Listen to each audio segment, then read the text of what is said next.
Oríkì iyán.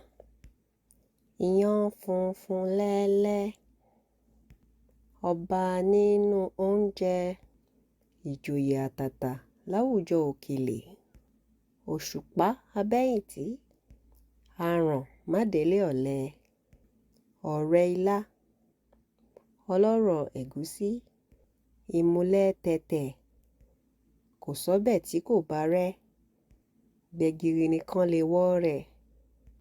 Láfún lóúnjẹ wọn nílẹ̀ Aláké, àmàlà lóúnjẹ wọn nílẹ̀ Mèsì-ọ̀gọ̀, iyán lóúnjẹ wọn nílẹ̀ Ọ̀bọ̀kún, àjẹbọ́kọdọ̀wẹ́kẹ́, àjẹdìgbòlu ọkọ, àjẹbọ́kọrẹ́rìn òfófó, àjẹpo ràìnràìn bí ẹní mọtí òyìnbó yó.